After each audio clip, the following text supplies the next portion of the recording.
আসসালামু আলাইকুম। প্রিয় গোপালগঞ্জ একবাসী, বকশিতপুর এবং কাশিয়ানী, আপনারা জানেন গত 12ই জুলাই ইসলামী আন্দোলন বাংলাদেশ কেন্দ্রীয়ভাবে আমাকে গোপালগঞ্জ এক আসনের প্রার্থী হিসেবে ঘোষণা করেছে। আলহামদুলিল্লাহ।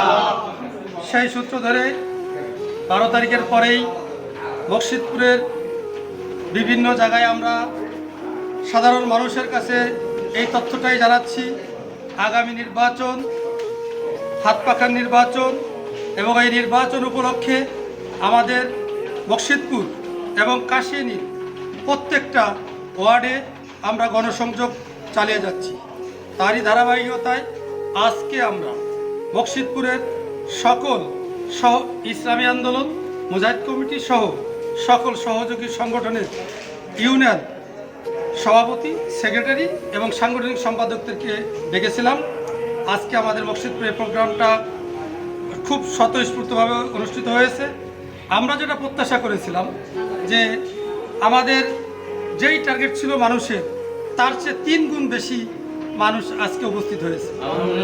আমরা বিশ্বাস করি আগামী যে কোনো নির্বাচনে আমরা যেখানেই যাচ্ছি, আমরা যেই প্রত্যাশা করছি, সাধারণ মানুষের সাথে কথা বলছি যে আগামী নির্বাচনে এই বকশিতপুর এবং কাশিয়ানীতে হাত পাখার ব্যাপক একটা জোয়ার তৈরি হয়েছে, এবং এই জোয়ার আমরা যদি এটা অব্যাহত রাখতে পারি, আমি দৃঢ়ভাবে বলতে পারি পীর সাহেব চরমনাইকে আগামী ত্রয়োদশ জাতীয় সংসদ নির্বাচনে হাত পাখার এই আসনকে পীর সাহেব চরমনাই হুজুরকে আমি উপহার দিব।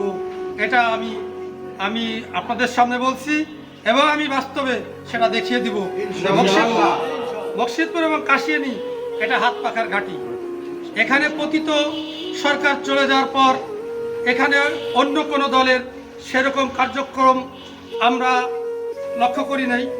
আমরা যেভাবে গত 17 বছরও বিভিন্ন নির্যাতন, বিভিন্ন অত্যাচারের মধ্যেও আমরা এখানে কখনোই পিছপা হইনি।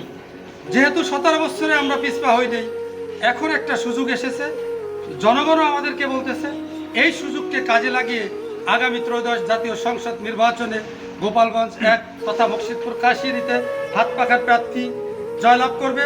এই আশাবাদ ব্যক্ত করে সকলকে আগামী যে কোনো নির্বাচন, যে কোনো মিছিল, মিটিং, আন্দোলন, সংগ্রাম উপস্থিত থাকবেন, এই আশাবাদ ব্যক্ত করে সকলের কাছ থেকে বিদায় নিচ্ছি।